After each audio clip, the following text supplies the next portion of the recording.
Hola, muy buenas tardes. Vamos a dar comienzo a la tercera jornada de la reunión anual de la Asociación de Insuficiencia Cardíaca de la Sociedad Española de Cardiología y en la mesa sobre hipertensión pulmonar.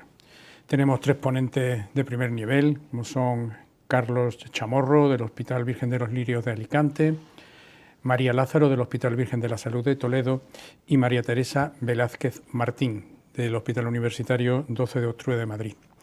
Quiero agradecer a la organización haber contado conmigo para moderar esta mesa y sin más vamos a comenzar con Carlos, que nos va a hablar del diagnóstico precoz en la hipertensión pulmonar.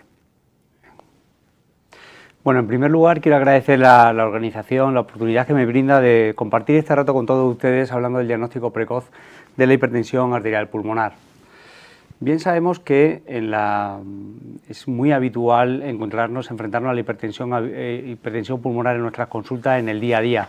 Tanto es así que hasta el 10% de la población mayor de 65 años sufrirá algún tipo de hipertensión pulmonar, que como bien sabemos puede ser debida a una vasculopatía arterial pulmonar, puede ser debido a una cardiopatía izquierda, a una enfermedad pulmonar o a una embolia u otras muchas causas. A lo largo de los años se han ido celebrando simposios que han ido clasificándola en virtud de un diagnóstico etiológico, agrupándola por patologías que comparten características clínicas y histopatológicas comunes y, consecuentemente, similar respuesta a tratamientos disponibles y pronóstico. Reservamos el término hipertensión arterial pulmonar para referirnos a la del grupo 1, la que es debida a una vasculopatía arterial pulmonar que agrupa la idiopática, la asociada a toxinas, enfermedad de tejido conectivo y un largo etcétera, y que por sus peculiaridades pues va a requerir un abordaje diagnóstico terapéutico diferente al de otras causas. Reservamos el término de hipertensión arterial pulmonar para referirnos a esta enfermedad que es rara, que tan solo afecta a 6 o 26 casos por millón de habitantes y que esto va a dificultar en gran medida el diagnóstico precoz, y ello unido además a las dificultades que impone una forma de presentación con síntomas inespecíficos y signos sutiles que además son compartidos con otras patologías. Y es por ello necesario que tengamos un alto índice de sospecha y recurramos a algoritmos extensos como este diagnóstico diferencial propuesto por la Sociedad Europea de Cardiología, donde de forma escalonada iremos excluyendo las causas más prevalentes, que bien sabemos son las cardiopatías izquierdas y las enfermedades pulmonares. Aquí el ecocardiograma se impone como una prueba de gran valor, en primer lugar porque nos va a orientar hacia etiologías específicas y en segundo lugar porque nos va a ofrecer un diagnóstico de probabilidad de hipertensión pulmonar. Y digo de probabilidad porque cuando necesitemos confirmarla recurriremos irremediablemente al cateterismo cardíaco derecho. Rápidamente nos percatamos que nos espera un duro camino que va a consumir tiempo, recursos y nos va a hacer plantear si realmente merece la pena, sobre todo teniendo en cuenta que el pronóstico de esta patología es especialmente malo.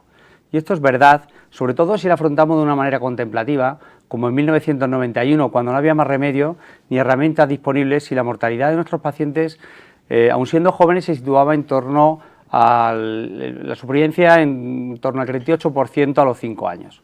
Afortunadamente la situación ha cambiado, un mejor conocimiento de la enfermedad, una mejoría en las condiciones de vida, pero sobre todo gracias a la disponibilidad de tratamientos específicos, la curva de la mortalidad ha cambiado de forma radical y la supervivencia se ha visto duplicada en los últimos años y tal y como nos dicen los registros de vida real. Registros de vida real que nos vienen recordando que nos queda mucho por mejorar también, que hay cosas que no cambian y que el tiempo de promedio desde el inicio de los síntomas hasta la confirmación diagnóstica sobrepasa con mucho los 2 años la mayoría de registros. Después de que nuestro paciente lleve un largo peregrinaje por diferentes servicios médicos, especialidades y se ha sometido a innumerables pruebas diagnósticas. Y para colmo, cuando finalmente nuestro paciente diagnosticado se encuentra ya en una situación avanzada, y así nos muestran estudios como este que analiza la supervivencia en pacientes con hipertensión arterial pulmonar en el registro de Centro Europa COMPERA y que de forma análoga a registros de la misma índole vemos que hasta el 85% de los pacientes el 85% de los pacientes en el momento del diagnóstico se encuentran en clases funcionales avanzadas. En esta parte de la curva, donde la enfermedad ya es clínicamente patente, las presiones y resistencias pulmonares han aumentado, ha caído el gasto y nuestro paciente está ya en insuficiencia cardíaca. Cuando lo ideal habría sido un diagnóstico precoz en el que, entre otras cosas, nos habría permitido iniciar un tratamiento en fases tempranas cuando disponemos de sobradas evidencias que nos certifican que las estrategias son más eficaces, los tratamientos son más eficaces. Es aquí donde tiene sentido hablar de estrategias de detección precoz y screening, que para ser efectivas sabemos que deben ser altamente sensibles, específicas, reproducibles, no invasivas, baratas, fácilmente accesibles y deben repercutir directamente sobre la historia natural de la enfermedad, como por ejemplo con la disponibilidad de un tratamiento eficaz. Además, para ser aplicables, la población diana debe estar bien acotada. A tales efectos, las sociedades científicas emiten una serie de recomendaciones que quedan muy bien reflejadas en esta tabla y que comentaremos con un poquito más de profundidad. Con respecto a las estrategias de screening en la hipertensión arterial pulmonar, la evidencia científica de la que disponemos hoy día es más prolija en el campo de las enfermedades de tejido conectivo del espectro de la esclerodermia. Y en este sentido, destaca el trabajo del grupo francés en pacientes con esclerosis sistémica, donde un programa de cribado para la detección temprana de pacientes con alto riesgo de hipertensión arterial, basado en ecocardiograma y síntomas, se comparaba con la capacidad diagnóstica de la práctica clínica rutinaria. Observábamos que los pacientes de la cohorte cribada tienen un perfil clínico y hemodinámico mejor y una supervivencia mucho mayor. Como pueden ver en la gráfica, hasta el 100% de los pacientes al año estaban vivos en la cohorte cribada y tan solo el 75% en la no cribada. Y estas diferencias se hacían mucho más marcadas en el seguimiento. Con lo cual, parece justificado la implantación de estas medidas de screening en poblaciones de alto riesgo, al menos en estas de la esclerosis sistémica. Desde que los franceses en 2011 publicaran sus resultados, se han ido proponiendo diferentes algoritmos que pretendían mejorar la rentabilidad diagnóstica y entre ellas encontramos el algoritmo de TET, un algoritmo de predicción no invasiva, muy altamente sensible, que consta de dos pasos. Uno primero, en el que valora de forma conjunta variables clínicas, pruebas funcionales respiratorias, biomarcadores y electrocardiográfica. Y pretende identificar pacientes que se pueden beneficiar de la realización de un ecocardiograma en el segundo paso. Pues bien, con la puntuación obtenida nos establece la idoneidad de recurrir al cateterismo cardíaco derecho para el diagnóstico. Algoritmos diferentes y más sencillos es el propuesto por los australianos, donde podemos ver que con tan solo pruebas funcionales respiratorias y péptidos natriuréticos se muestra muy altamente sensible para la detección de hipertensión arterial pulmonar en este tipo de pacientes. Lo que parece claro, y así nos lo recuerda en la guía de práctica clínica de 2015, es que el abordaje debe ser multimodal y no debemos limitarnos a la simple ecocardiograma. Así se recoge también en el último simposio, donde además se nos hacen una serie de recomendaciones. Si la capacidad de difusión del monóxido de carbono es normal, va a ser improbable que nuestro paciente tenga hipertensión pulmonar, pero no imposible. Y lo que se nos va a recomendar es un seguimiento anual con ecocardiograma. Si por el contrario la difusión está alterada, recurriremos al algoritmo de TET de forma anual, o a un combinado de eco con péptidos, o a un combinado de péptidos con prueba funcional respiratoria que incluya la ratio entre capacidad vital forzada y difusión de monóxido de carbono. Si alguno de estos supuestos estuviera alterado, recurriríamos al cateterismo cardíaco derecho. Pasando página hacia lo que es la hipertensión pulmonar familiar, sabemos que las mutaciones del gen que codifica el receptor de la proteína morfogenética ósea 2, el BMPR2, explican hasta el 80% de los casos de hipertensión arterial pulmonar familiar y hasta el 20% de los esporádicos. Sabemos que se transmite con un patrón de herencia autosómica dominante, con una penetrancia incompleta, que afecta mayoritariamente a mujeres y que hace que los pacientes que portan estas mutaciones y sufren hipertensión arterial pulmonar, debutan a edades más tempranas de la vida con unas características clínicas y hemodinámicas peores y un pronóstico peor a largo plazo que aquellos con hipertensión pulmonar sin mutaciones. Lo que hace estas evidencias y otras muchas que en las guías se nos inste a hacer estudio y consejo genético en los pacientes con hipertensión pulmonar esporádica, la inducina por toxinas, la familiar, la enfermedad veno-oclusiva pulmonar a la búsqueda de mutaciones en el gen de LAIF2AK4, los familiares de primer grado de portadores de mutaciones conocidas. Y además se nos venía recomendando la realización de estudio ecocardiográfico seriado en portadores de mutaciones en el gen de la BMPR2 y también en los familiares de primer grado de hipertensión arterial pulmonar heredable. Si bien esta recomendación se basaba en un consenso de expertos. Pues bien, motivados por ello, Montani y colaboradores recientemente han publicado el estudio Delphi, un estudio que analiza a una población de portadores asintomáticos de mutaciones en el gen de la proteína morfogenética ósea y pacientes que estaban asintomáticos sin sospecha de hipertensión pulmonar a juzgar por el estudio con eco y péptidos. Su objetivo era analizar el riesgo de desarrollo de hipertensión arterial pulmonar y la capacidad de detectarla de forma precoz. Para ello reclutaron 55 pacientes a los que hicieron una valoración inicial al año y durante un mínimo de 2 años, con valoración clínica, ecocardio, prueba de esfuerzo cardiopulmonar, test de los 6 minutos y péptidos natriuréticos. Además, a estos pacientes a todos se le hizo un estudio basal, un cateterismo de reposo y uno de esfuerzo, y en el seguimiento se repetía el cateterismo de esfuerzo en el caso de que surgiesen indicadores de hipertensión pulmonar. De esta manera lo que encontraron fueron 2 pacientes en el estudio inicial con hipertensión pulmonar leve, que se habían escapado a la valoración con eco y péptidos, y 3 casos adicionales durante el seguimiento. Ello implicaba una incidencia anual de 2,3%. A todos los pacientes se les puso tratamiento vasodilatador específico y al final del seguimiento ningún paciente había fallecido. Se compararon sus características clínicas y hemodinámicas con las de sus parientes, los casos índices que se habían diagnosticado con la práctica clínica rutinaria, y observaron que eran pacientes de mejor perfil y mejor supervivencia que los pacientes y los casos índice. De manera que, igual que en la esclerosis sistémica, lo que nos recomiendan los autores es hacer un abordaje multimodal, no limitándonos al ecocardiograma, y que va a estar justificado por una incidencia relativamente alta y porque el screening tuvo un efecto positivo en el pronóstico de estos pacientes. En la hipertensión portal, sabemos que es baja la probabilidad de que un paciente asintomático desarrolle hipertensión pulmonar. Y ello hace que sea controvertida la recomendación de hacer un cribado a gran escala. Lo que sí que sabemos es que la presencia de hipertensión pulmonar aumenta de forma considerable la morbimortalidad en el trasplante hepático, y de manera que lo que se nos recomienda es el estudio pretrasplante completarlo con un ecocardiograma. En el último simposium, además, se amplía la indicación con ecocardiograma a todos los pacientes con hipertensión portal. No obstante, no define muy bien con qué periodicidad, ni tampoco nos justifica un poco a qué se debe este cambio de actitud.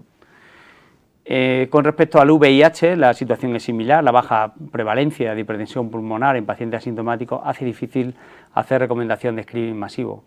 Sí que es cierto que en el último simposium se reconocen una serie de factores de riesgo que, de estar presentes, hacen al paciente susceptible de un estudio de seguimiento con ecocardiograma anual, aun estando asintomáticos.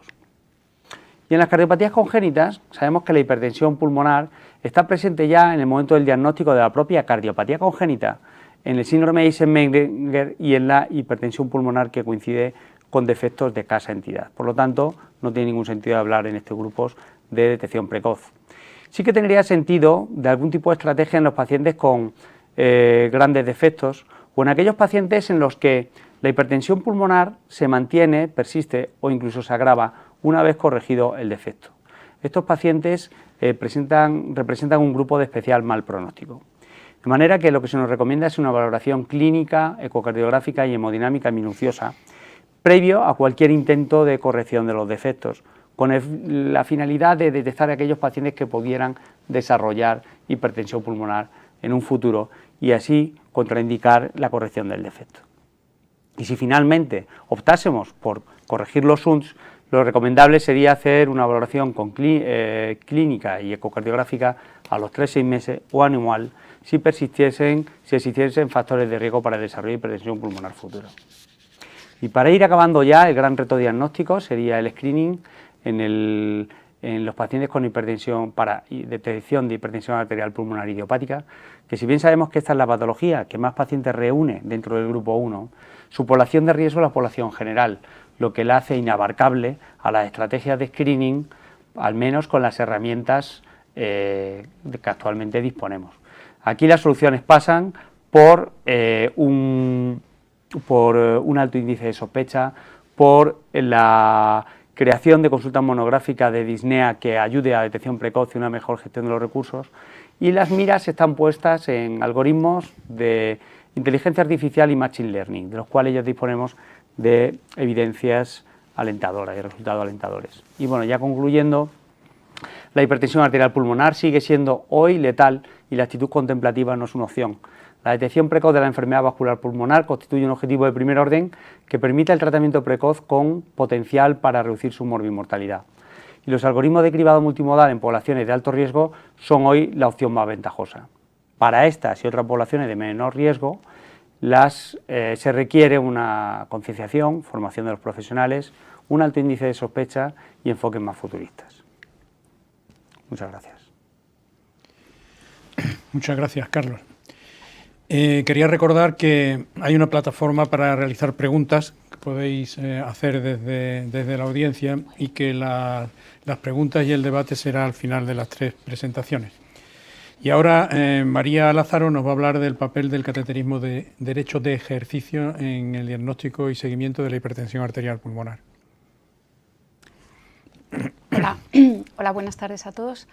Bueno, es para mí un placer estar hoy con vosotros. Vamos a hablar del papel del cateterismo derecho en ejercicio. Con este título asumo que se me pide que comente qué supone hacer un cateterismo derecho, es decir, meter un catéter de Swan-Ganz en cavidades derechas, medir presiones pulmonares y poner al paciente a hacer ejercicio. Lo cierto es que, teniendo en cuenta que el cateterismo cardíaco derecho es obligatorio, imprescindible para el diagnóstico de la hipertensión arterial pulmonar, lo cierto es que conocer la hemodinámica pulmonar al ejercicio tiene que ser muy relevante. De hecho, desde el primer simposio mundial que se celebró en Ginebra en 1973, ya se propuso una definición de hipertensión pulmonar al ejercicio, aunque ahora veremos que ha habido cambios durante los años. En realidad, lo que pretendemos los cardiólogos es provocar el diagnóstico, hacer un test de provocación para poder adelantar diagnóstico, como bien nos ha dicho el doctor Chamorro, que es el deseo de todos nosotros. Este test de provocación tiene sentido en una enfermedad como la hipertensión pulmonar, que es progresiva. Sabéis que desde las arteriolas pulmonares sanas se va produciendo la enfermedad vascular proliferativa, el paciente cada vez va teniendo más disnea progresiva de esfuerzo y el ventrículo derecho inicialmente se hipertrofia para posteriormente claudicar y el paciente tendrá insuficiencia cardíaca. Como los síntomas aparecen con esfuerzo, nos perdemos una parte de la enfermedad que no podemos reconocer. De hecho, es necesario perder más de la mitad de la microvasculatura pulmonar funcionante para que podamos empezar a ver los cambios estructurales del ventrículo derecho que vemos en el eco, podamos llegar a estimar una presión pulmonar elevada o incluso medirla en el cateterismo de reposo. Es decir, con las técnicas diagnósticas actuales siempre, absolutamente siempre, llegamos tarde al diagnóstico. Sin embargo, sabemos, como nos ha dicho el doctor Chamorro, que si intentamos adelantar ese diagnóstico, como en la esclerodermia, vamos a encontrar a los pacientes antes, en fases más precoces de la enfermedad, y como resultado estos pacientes van a vivir más. Por eso, en un intento de adelantar el diagnóstico, se han establecido protocolos como el DETECT, que también nos ha comentado, pero nuevamente tanto el eco que propone en el paso 2 como el cateterismo que se propone al final son también en reposo, y estamos hablando que la enfermedad se manifiesta inicialmente con el esfuerzo. Por eso ha habido intentos de provocar el diagnóstico de la enfermedad con test de 6 minutos haciendo eco antes y después, con las limitaciones que tiene esa técnica, con el ecocardiograma de esfuerzo, también limitaciones, movimientos del paciente, dificultad en las medidas y no podemos medir la presión capilar pulmonar. Entonces parece que lo ideal es el cateterismo de esfuerzo. Tanto es así que muchísimos compañeros de todo el mundo han intentado confirmar la definición de hipertensión pulmonar al esfuerzo.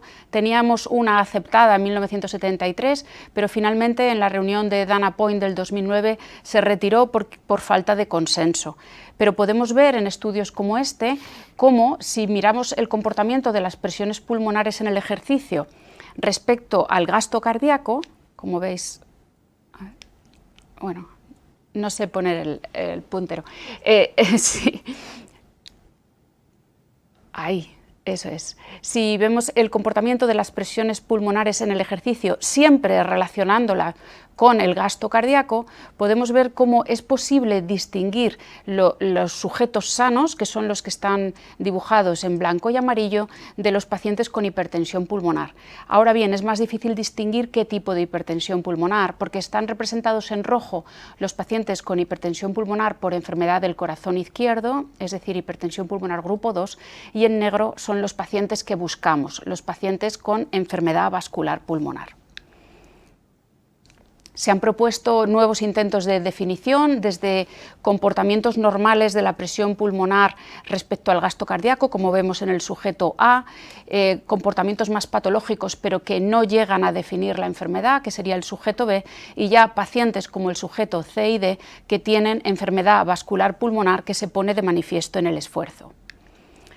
Tanto es así que en la reunión mundial de Niza, la sexta reunión mundial en 2018, se propuso por fin de nuevo una definición de hipertensión pulmonar al esfuerzo, reconocida como aquella presión pulmonar media normal en reposo y que sube por encima de 30 milímetros de mercurio con ejercicio siempre que el gasto cardíaco esté por debajo de 10 litros por minuto. Es decir, que las resistencias pulmonares totales sean mayor de 3 unidades Wood. Teníamos ilusión con que por fin podíamos hacer un diagnóstico más precoz con esta definición, pero finalmente en la publicación no se aprobó por un montón de dudas que todavía existen. Lo que provocó que no se aprobara la definición son la dificultad para distinguir lo normal de lo anormal en la hemodinámica pulmonar al esfuerzo. A todo el mundo con el esfuerzo le sube la presión pulmonar media. El ejercicio también sube la presión capilar pulmonar en menor medida en una persona sana. Si la persona tiene disfunción diastólica de ventrículo izquierdo, la subida de la PCP va a ser más importante. También a todos nos sube el gasto cardíaco hacer ejercicio, pero sube mucho más en gente entrenada. Y disminuyen, por tanto, las resistencias vasculares pulmonares, también su descenso será más marcado en gente entrenada. Además, la presión pulmonar aumenta con la edad, incluso en personas sanas. El umbral entre lo normal y lo anormal es tan difícil que no ha sido posible consensuar una definición. Además, no es ético hacer cateterismo derecho de esfuerzo a sujetos que no tienen sospecha ni riesgo de padecer la enfermedad. Si algún día conseguimos tener la definición, creo que debemos llamarla hipertensión al ejercicio, no inducida por el ejercicio, porque el ejercicio no induce la enfermedad, sino que la pone en evidencia. Hay más consideraciones que han motivado que aún no tengamos definición aceptada y son, por ejemplo, los artefactos con el movimiento del paciente mientras hacemos el CAT de esfuerzo, los cambios en la presión intratorácica con el esfuerzo respiratorio. Esta presión intratorácica varía según la presión alveolar, el volumen pulmonar, la distensibilidad pulmonar, la posición del paciente, la fase respiratoria y la edad. Debemos hacer los protocolos de esfuerzo, igual que en las ergometrías, con ejercicio incremental. Lo ideal sería que en cada estadio el paciente estuviera entre 3 y 5 minutos para así alcanzar un nivel estable de consumo de oxígeno. Pero por motivos prácticos se acortan los intervalos a solo 2 minutos, de forma que el ejercicio total del paciente haciendo cateterismo de esfuerzo no dure más de 10 minutos. Otras consideraciones importantes es medir bien el cero. Ya el cero nos trae de cabeza con el cateterismo de reposo, en esfuerzo es mucho más difícil.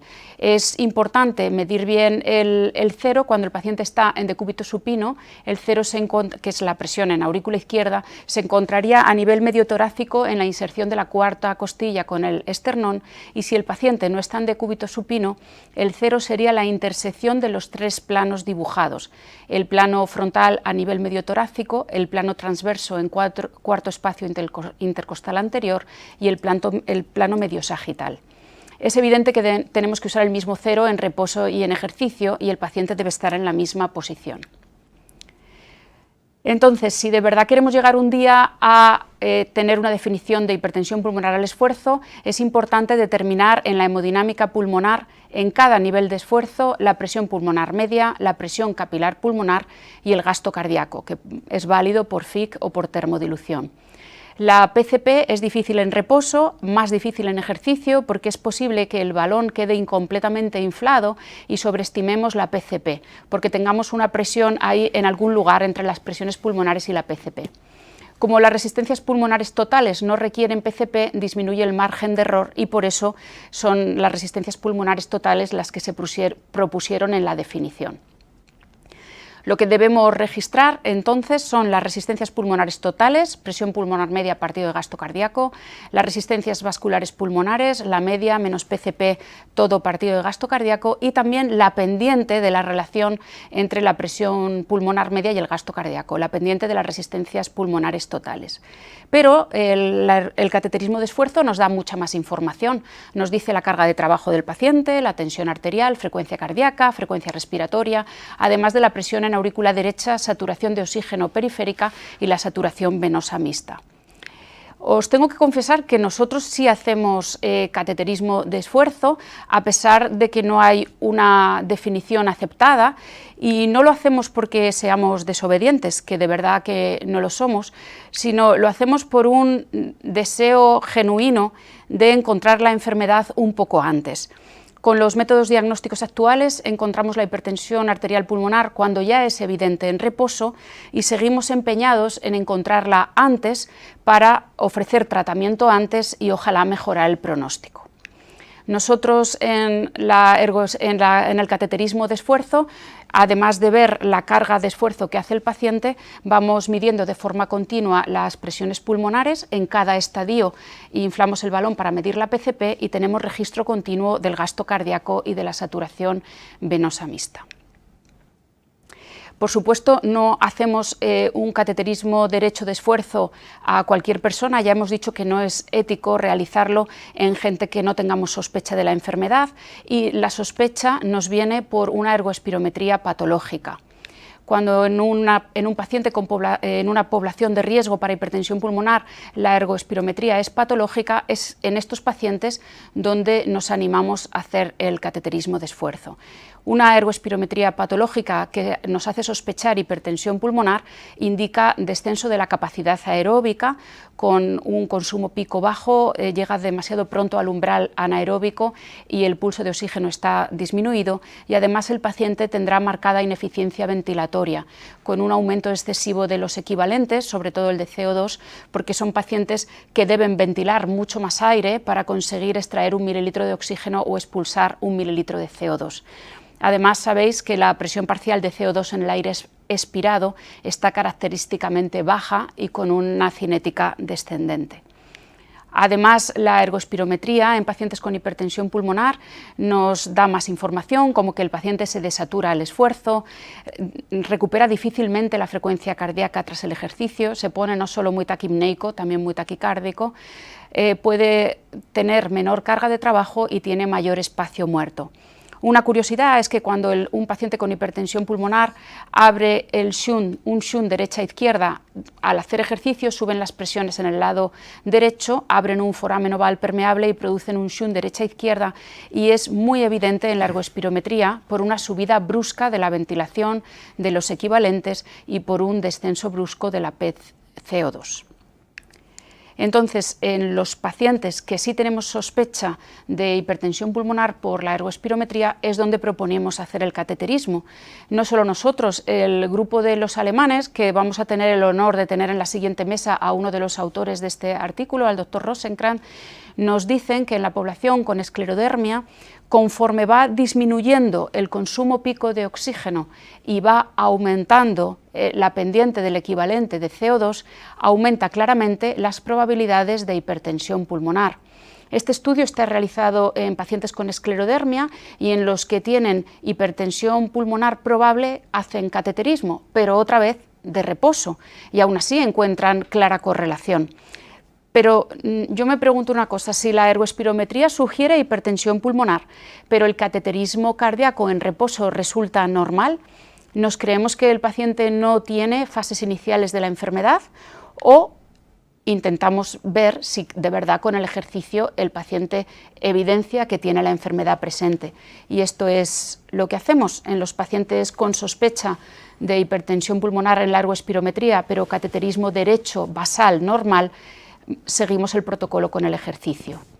Y ya para terminar, recordamos que aún no hay acuerdo sobre la definición de hipertensión arterial pulmonar al esfuerzo, que el papel del cateterismo derecho de ejercicio, como hemos comentado, sea ojalá tener un diagnóstico más precoz y si podemos ofrecer un tratamiento más temprano podremos mejorar la supervivencia. El cateterismo de esfuerzo no es ético realizarlo en poblaciones que no sean de riesgo, lo correcto es hacerlo en poblaciones de riesgo y mejor aún si la ergoespirometría es patológica. Tenemos más dudas, cuando tengamos definición, que ojalá la lleguemos a tener, ¿podemos pautar tratamiento? No hay evidencia. Entonces creo que estamos todos de acuerdo en que tenemos que seguir trabajando. Y eso es todo. Muchas gracias. Muy bien, María. Muchas gracias. Y por último, la doctora Velázquez nos va a hablar del intervencionismo en la hipertensión pulmonar. Muy bien. Bueno, pues buenas tardes a todos. También es un placer para mí estar aquí hoy y vamos con la última charla de este primer bloque, en la cual voy a hablar sobre el intervencionismo percutáneo en los pacientes con hipertensión arterial pulmonar. Lo primero, encajar esta charla en este congreso de insuficiencia cardíaca. Yo creo que es fácil entenderlo si tenemos en cuenta que la hipertensión arterial pulmonar es una enfermedad grave, poco prevalente pero grave, que acaba produciendo insuficiencia cardíaca derecha y acaba produciendo el fallecimiento del paciente. De forma que aquellos pacientes que al diagnóstico tienen una situación de alto riesgo, a 5 años tienen una supervivencia menor del 40%. Por tanto, todas aquellas alternativas terapéuticas que puedan tener algún papel en modificar el pronóstico de la enfermedad y mejorarlo, pues tienen cabida. Y es un hecho que en los últimos años el intervencionismo percutáneo ha tenido un gran desarrollo en todas las áreas de la cardiología, en el área de las valvulopatías, cardiopatías congénitas, fibrilación auricular, etc. Y no podía ser menos la hipertensión arterial pulmonar, para la cual también disponemos a día de hoy de algunas terapias intervencionistas percutáneas, que son de las que voy a hablar yo a continuación. Empezamos por la septostomía auricular. Consiste en crear un cortocircuito entre la aurícula derecha y la aurícula izquierda, de forma que tengamos un shunt desde la aurícula derecha a la izquierda. Esto va a producir un aumento del transporte de oxígeno a los tejidos, va a descomprimir el ventrículo derecho y va a reducir la superactividad simpática que tienen los pacientes con hipertensión arterial pulmonar, de forma que se va a traducir clínicamente en una mejoría de la situación funcional de los pacientes y una mejoría de la función del ventrículo derecho. Por desgracia, es una técnica que está asociada a complicaciones que pueden producir mortalidad, y por eso se recomienda que solo se realice en centros con experiencia en la técnica. Las guías de práctica clínica dicen que está indicada en pacientes que tienen hipertensión arterial pulmonar en clase funcional 3 o 4 y que además tienen o bien insuficiencia cardíaca derecha refractaria o bien síncope de esfuerzo bajo tratamiento médico optimizado. Y consideren indicado que se realice bien sea como terapia de destino paliativa en pacientes que no tienen opción a trasplante o como puente a trasplante, y también en aquellos pacientes que no tengan acceso por diversos motivos al tratamiento médico, como ocurre en algunos países. Y nos hacen hincapié las guías en que debe realizarse solo, como he comentado, en centros con experiencia para disminuir la mortalidad asociada a la técnica. Recientemente hemos tenido 2 publicaciones que resumen un poquito la evidencia que hay hasta el momento con la septostomía auricular. El estudio de arriba es una serie publicada por Sandoval en la Revista Española en 2018 y nos resume pues todo lo que se sabe hasta ahora de septostomía auricular en 461 procedimientos realizados hasta el momento que se publica este artículo. Lo más importante es que, como veis en la gráfica de la izquierda, se ve que va aumentando la realización de esta técnica en pacientes con hipertensión arterial pulmonar de forma progresiva a lo largo de los años, y va disminuyendo en la gráfica de la derecha de forma progresiva la mortalidad asociada a esta técnica. ¿A qué se debe que haya ido disminuyendo? Bueno, pues a que se ha ido ganando experiencia con la técnica, a que solo se hace en centros expertos, se realiza según las recomendaciones de Sandoval publicadas en el 98. Fundamentalmente lo que hay que hacer es una dilatación con balón gradual del septo y a que se hace guiada por eco, bien intracardíaco o bien transesofágico, y también a que no se realiza septostomía en pacientes que tienen una presión de aurícula derecha por encima de 20 milímetros de mercurio, que es la variable que de forma más consistente se asocia a la mortalidad a la técnica. La serie de abajo es un metaanálisis publicado en el CHES en 2019 y resume aquellos artículos que tienen variables hemodinámicas pre y post septostomía, por eso solo nos dan resultados de 204 pacientes. Yo me quedaría con dos datos importantes que nos da esta serie, que es la tasa de cierre espontáneo de la septostomía, que está alrededor del 24%, y lo que los autores destacan sobre la mortalidad. Es cierto que la mortalidad de la técnica es baja y la mortalidad periprocedimiento en el primer mes, pero como veis, casi un 40% de los pacientes en el seguimiento a 4 años fallecen, y lo que refleja es lo que ya sabemos de la septostomía, que no cambia mucho el curso natural de la enfermedad. Los pacientes acaban falleciendo por progresión de la enfermedad. Sí que mejoran clínicamente, revierte la insuficiencia cardíaca derecha, desaparece el síncope, pero la evolución de la enfermedad acaba produciendo el fallecimiento del paciente. ¿Tenemos alternativas a la septostomía auricular para el cierre espontáneo? Bueno, pues sí que tenemos. Podemos implantar stent en diábolo en el tabique interauricular, podemos implantar dispositivos fenestrados o podemos utilizar, bueno, hay técnicas que están en desarrollo, que todavía son experimentales, como son la crioplastia con balón o la histotripsia, es decir, utilizar pulsos de ultrasonidos de alta intensidad para hacer esta septostomía. Pero como digo, estas dos últimas técnicas aún están en fase experimental. En esta serie podemos ver los resultados con uno de los dispositivos fenestrados, es el Occlutech, tiene fenestraciones de un tamaño predeterminado, 4, 6, 8, 10 o 12 milímetros, y hay una serie ya de 39 pacientes que tenían una clase funcional mala o síncope bajo tratamiento con 2 fármacos. Bueno, como veis aquí en la gráfica, lo que llama la atención es que estos pacientes tienen una supervivencia mejor que la esperada según el score del Reveal de estos pacientes.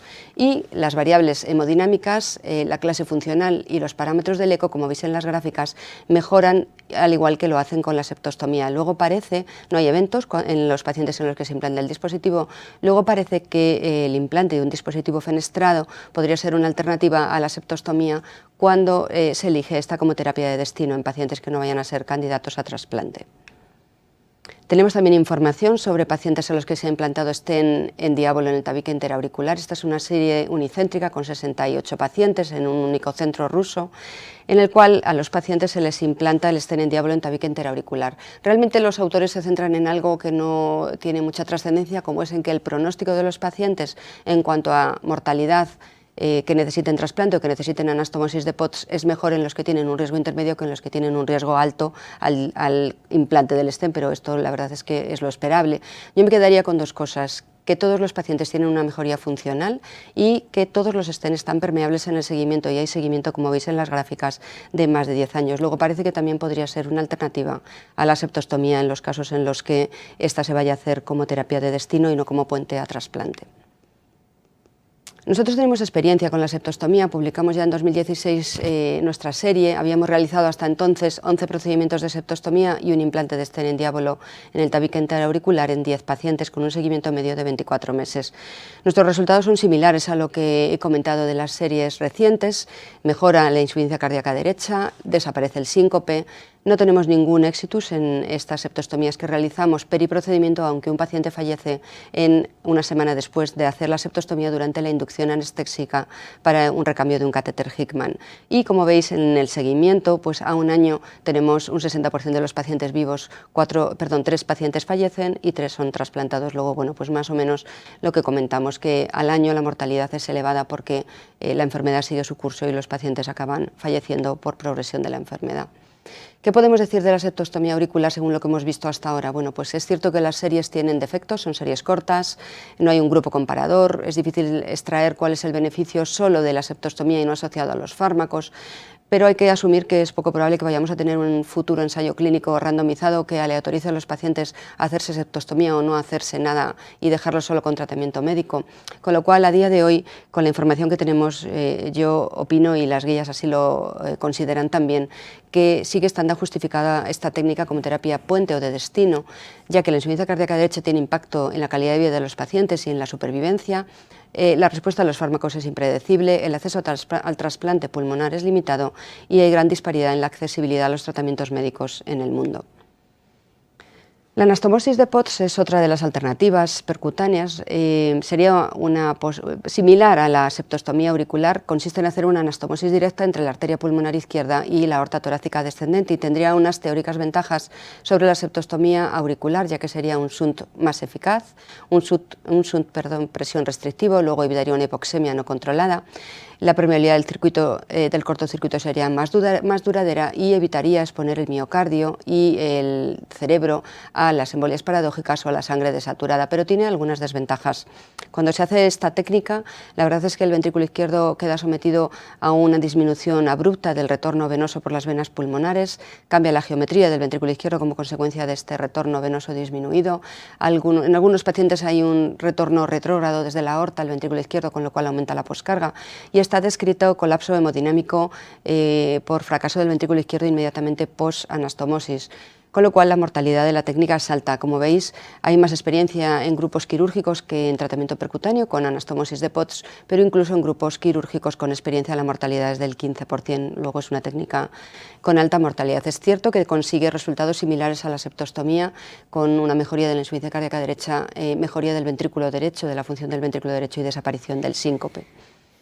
La anastomosis de Potts también se puede realizar de forma percutánea. Como veis, en niños lo habitual es que se realice a través de un de un ductus permeable restrictivo. Se cruza el ductus, se implanta un stent y se dilata al tamaño que se considera adecuado, y esto es una técnica que tiene bajo riesgo y con los resultados, pues lo que he comentado, mejora clase funcional y disminuye el síncope y mejora la función del ventrículo derecho.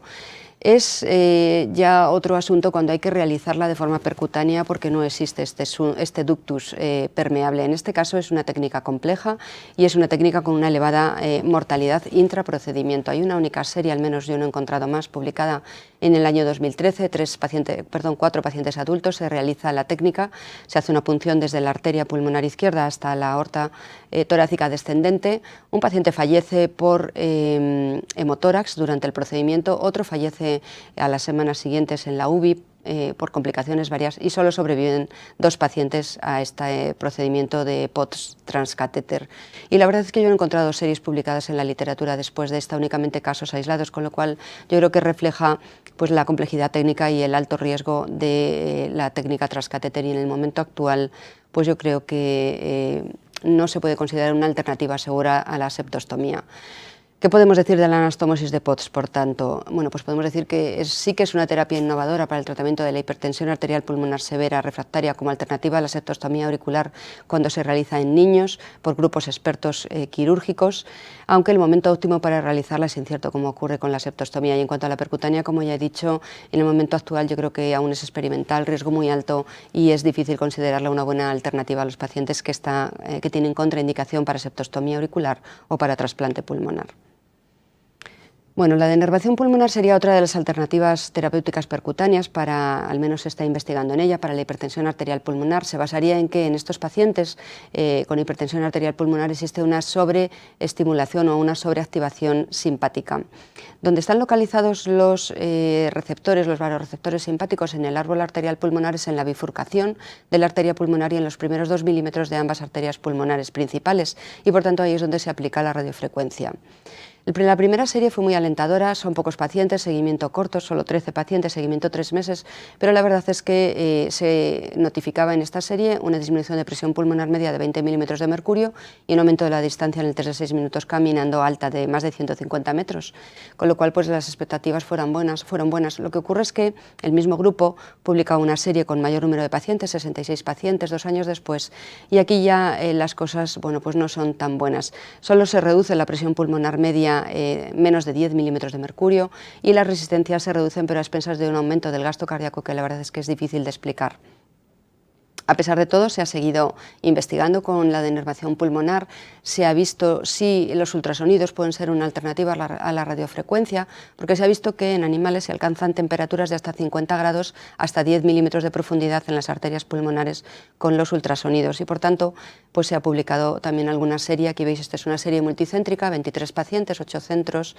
El endpoint primario es la seguridad, segura sí que parece que es la técnica, no aparece ningún evento adverso, y aunque en la gráfica parece, como veis, veis que todas las variables hemodinámicas mejoran, la verdad es que cuando nos vamos al detalle a los números de la tabla, solo se disminuye la presión pulmonar media a los 6 meses de seguimiento 5 milímetros de mercurio, y en resistencias vasculares pulmonares algo más de una unidad Wood. Luego, otra vez, pues parece que los resultados son muy discretos. Se ha visto también si es útil la denervación pulmonar en otros grupos de hipertensión pulmonar. Por ejemplo, en la izquierda veis en hipertensión pulmonar de grupo 2 y en la derecha hipertensión pulmonar tromboembólica crónica. En el grupo 2 hay una serie con 98 pacientes. Lo que hacen es randomizar a los pacientes a denervación o a un procedimiento SAM y sildenafilo, pero la verdad es que no hay un grupo control al cual no se le administra nada. El endpoint primario es la distancia recorrida en el 3 de 6 minutos caminando. Como veis, aumentan unos 80 metros el grupo de denervación frente al grupo que recibe sildenafilo, y también parece que hay menos deterioro clínico en la gráfica en los pacientes que se les hace denervación frente a los pacientes que reciben sildenafilo. Pero bueno, el sildenafilo no es un tratamiento recomendado en estos pacientes, con lo cual, bueno, pues deja algunas consideraciones también esta serie con respecto a la utilidad de la denervación en estos pacientes. Y en los pacientes en los que se ha utilizado con hipertensión pulmonar tromboembólica crónica, son pacientes en los que están operados, pero mantienen resistencias vasculares pulmonares por encima de 400 DINAs 6 meses después de la cirugía de tromboendarterectomía. Como veis en los datos numéricos de la tabla, se reduce una unidad Wood y media más las resistencias vasculares pulmonares en los pacientes en los que se les hace denervación frente a los pacientes que reciben Riociguat. Y en cuanto a la distancia recorrida en el test de 6 minutos caminando, aumenta 71 metros. Luego, bueno, pues son resultados únicamente, parece, clínicos en el test de 6 minutos caminando, pero bueno, esta es una prueba que, como sabemos, los pacientes aprenden a realizar, con lo cual el tener solo como efecto beneficioso el aumento de la distancia recorrida en el test de 6 minutos caminando sin unos efectos hemodinámicos claros, pues deja todavía margen a la desconfianza, al menos en mi opinión, en esta técnica. Por tanto, podemos decir a día de hoy que es factible técnicamente, que tiene pocas complicaciones, que es dudoso el papel que va a jugar en el tratamiento de la hipertensión pulmonar, y que necesitamos ensayos clínicos mejor diseñados para extraer conclusiones más robustas. Y ya brevemente, para terminar, voy a hablar un poquito de qué puede aportar la monitorización invasiva remota de la presión arterial pulmonar con el dispositivo CardioMEMS en pacientes con hipertensión arterial pulmonar. Como sabéis, la mayor evidencia que tenemos de este dispositivo de control remoto de la presión pulmonar es en pacientes con insuficiencia cardíaca izquierda, que ha demostrado en estos pacientes que disminuye, tanto en estudios randomizados como no randomizados, que disminuye las hospitalizaciones. Lo que se utiliza el CardioMEMS aquí en estos pacientes es como la presión pulmonar es una medida subrogada de las presiones de llenado cardíacas y del estatus de volumen del paciente, pero el actuar de forma precoz, de forma terapéutica en los pacientes, haciendo modificaciones de tratamiento, ha demostrado que sí que disminuye las hospitalizaciones y resulta coste efectivo. Por tanto, se ha visto si en pacientes con hipertensión pulmonar también podría ser eficaz. Esto es un subanálisis de uno de los estudios que han visto la utilidad de este dispositivo en pacientes con insuficiencia cardíaca izquierda. Se ve en la gráfica de la izquierda que los pacientes con hipertensión pulmonar secundaria a insuficiencia cardíaca izquierda tienen menos hospitalizaciones y tienen el endpoint combinado de hospitalizaciones y supervivencia más bajo si tienen el CardioMEMS que si no lo tienen. Sin embargo, no se ha demostrado que tengan mejor supervivencia con el CardioMEMS que si no tienen el CardioMEMS. Sí que se reduce claramente las hospitalizaciones y, alentado un poco por esto, pues se ha analizado si también puede ser de utilidad en los pacientes con hipertensión arterial pulmonar. Este es un estudio de seguridad y factibilidad en pacientes con hipertensión arterial pulmonar. Parece seguro porque solo un paciente tiene una microperforación durante la angiografía que se realiza para ver si se puede implantar el CardioMEMS o no. Son 26 pacientes con hipertensión arterial pulmonar en clase 3 o 4 y lo que sí que parece es que puede ayudar en el tratamiento guiado por objetivos, porque los pacientes que tienen el CardioMEMS se ve que ya en el primer mes tienen un mejor control, una presión pulmonar media más baja, un gasto cardíaco mejor, una complianza mejor y una clase funcional mejor. Luego parece que las intervenciones terapéuticas precoces en pacientes con hipertensión arterial pulmonar en base a las mediciones del CardioMEMS también podrían ser de utilidad. Y lo mismo se ha visto en el estudio que tenéis en la derecha. Parece que también puede ayudar en pacientes que queremos ver cuál es la respuesta, pacientes con hipertensión arterial pulmonar a los que queremos ver la respuesta del ventrículo derecho al ejercicio. en 15 de los 25 pacientes que se implantó y que fueron capaces de completar el test de 6 minutos caminando a los 12 meses de haber implantado el CardioMEMS, se ve que las mediciones que aporta el CardioMEMS nos permiten ver la respuesta del ventrículo derecho al ejercicio. Luego podría ser una alternativa al cateterismo derecho de ejercicio en estos pacientes menos invasiva.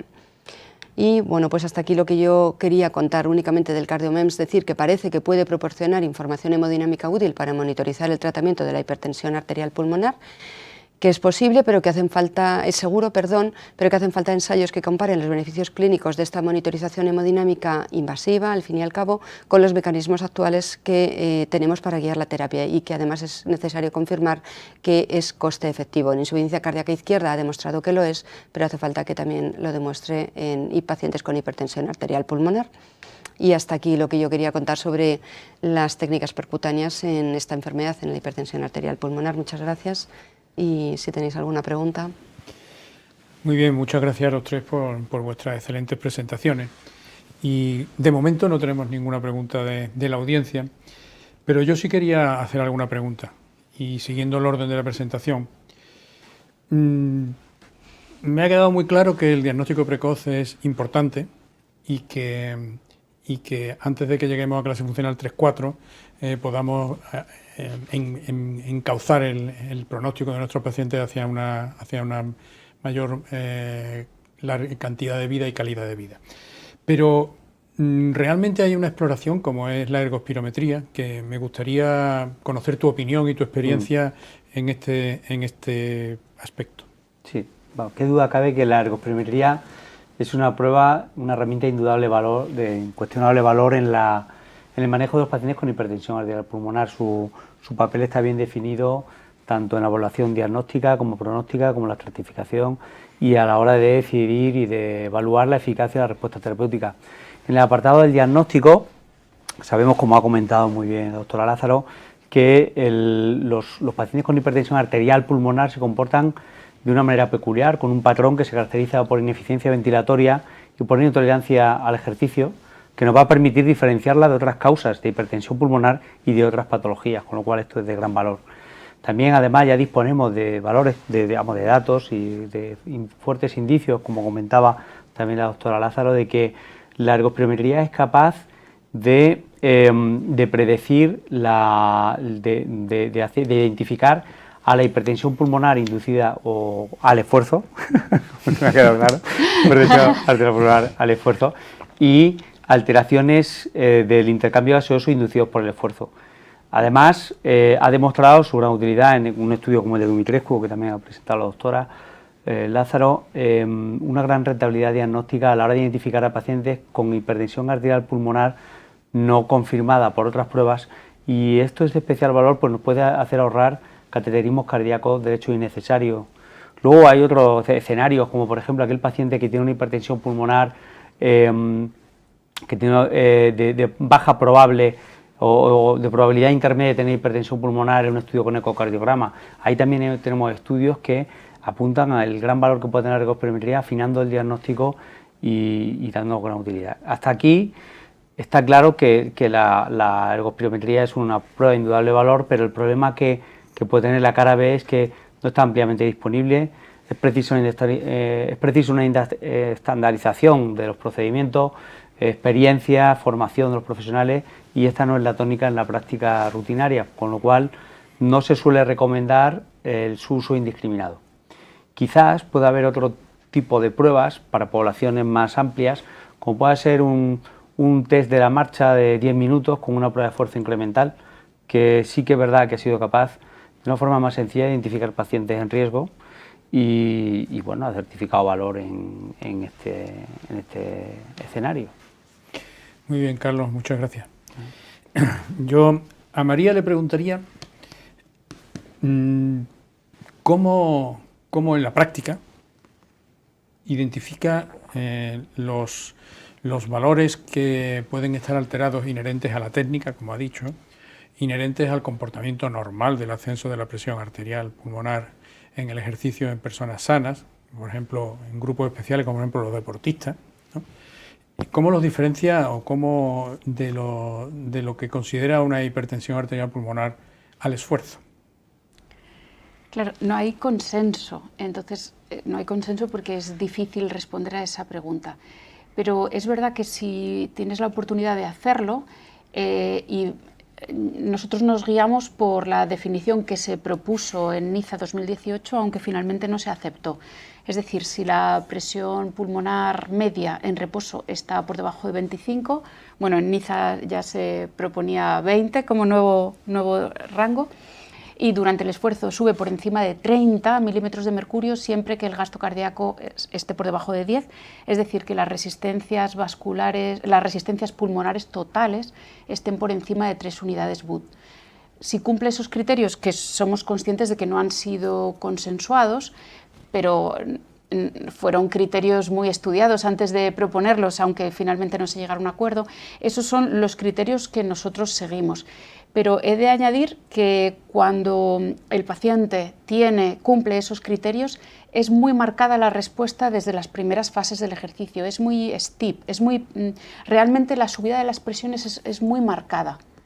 En otros pacientes que consideramos que es negativo porque no cumplen esos criterios, pero es que además el que no tiene, las presiones pulmonares varían muy poco. Independientemente de que no tengo un conocimiento extenso de cómo se comportan en las personas sanas, el que está enfermo de verdad que es muy evidente, y para confirmar eso, aunque no hay evidencia todavía, forma parte de un estudio, de una tesis, a los pacientes que consideramos que sí tienen hipertensión pulmonar al esfuerzo, según esa definición aún no oficial, les pautamos monoterapia y repetimos la ergoespirometría 6 meses después. Y de momento en los que hemos podido repetir se confirma mejoría. Aparte de la sensación subjetiva del paciente, la ergoespirometría nos puso en aviso de que podía haber hipertensión pulmonar al esfuerzo, se confirmó en el cateterismo de esfuerzo, hemos puesto tratamiento y hemos podido medir mejoría a los 6 meses de haber iniciado el tratamiento. Sí, esa era la otra pregunta, si los tratabas. Bueno, pero es que iba relacionado, ¿no? Porque si consideramos que están enfermos, sí, aunque no haya evidencia porque no hay definición, ponemos tratamiento, no ponemos doble terapia porque las guías se refiere al diagnóstico cuando es en reposo. Hemos puesto monoterapia y hemos podido, de momento, es experimental, pero van mejor. Muy bien. Y Maite, nos has planteado un escenario de técnicas terapéuticas en situaciones terminales de los pacientes, o por lo menos de situación clínica nefasta, un poco. Pero la septostomía, nos has descrito varias técnicas para realizarla, ¿no? ¿Cuál opinas tú que es la más perdurable y la que más puede ayudar al paciente y tener menos complicaciones y menos mortalidad? Porque me ha parecido verte que te declinas un poquito por el stent, ¿no? Bueno, ¿o no? A ver, depende un poquito del escenario clínico en el que nos encontremos. En aquellos pacientes en los que se hace como terapia puente, lo ideal, puente trasplante, lo ideal es no dejar un dispositivo en el tabique interauricular, con lo cual en aquellos pacientes en los que lo hacemos como, bueno, pues para mejorar la situación de insuficiencia cardíaca derecha refractaria o de síncope al esfuerzo, pero que el paciente tiene opción a trasplante, en esos casos hacemos solo septostomía con balón, porque no queremos dejar ningún dispositivo definitivamente en el tabique interauricular en este paciente cuando se trasplante. Entonces, en estos pacientes nosotros hacemos septostomía simple con balón, y la septostomía simple con balón, el procedimiento que ha demostrado que tiene menor riesgo es hacer una dilatación progresiva del tabique interauricular con balones progresivamente crecientes, empezando con 4 milímetros, 8, 10, 12, en función de las presiones de llenado izquierdas y en función de la saturación arterial periférica del paciente antes, basal, sin oxígeno, antes de empezar a hacer la septostomía. Ese es el procedimiento más habitual en aquellos pacientes y el que nosotros recomendamos que se realice. Y lo importante es también saber en qué momento realizarlo, o sea, no hay que esperar a que el paciente esté en una situación catastrófica, en anasarca, que requiera diuréticos intravenosos, dobutamina, ultrafiltración para que alcance las variables adecuadas para hacer la septostomía, porque en esa situación el paciente ya tiene una mortalidad muy elevada y o va a fallecer periprocedimiento casi seguro o no vamos a aportarle nada. Entonces hay que hacer en situaciones de insuficiencia cardíaca avanzada, pero no en situación ya de fracaso completo. Yo dejaría los dispositivos fenestrados o el stent en el tabique interauricular para aquellos pacientes que están en esa situación, requieren septostomía, pero no son candidatos a trasplante, pacientes de edad avanzada o pacientes que por alguna contraindicación no son buenos candidatos a trasplante. Ahí sí que me decantaría mejor por un dispositivo fenestrado que por un que con un stent en diablo, que es algo más laborioso, lo tenemos que hacer nosotros manualmente y es más difícil anclarlo en el tabique interauricular. Mejor un dispositivo fenestrado. Muy bien, gracias, Maite. Ya nos queda un minuto y vamos a aprovechar para despedirnos. Ha sido un placer moderar esta mesa con estos tres ponentes de tan alta calidad y con los criterios tan claros que han puesto a nuestra disposición su experiencia y su conocimiento. Sin más, vamos a despedir esta mesa para dar paso a la siguiente. Buenas tardes.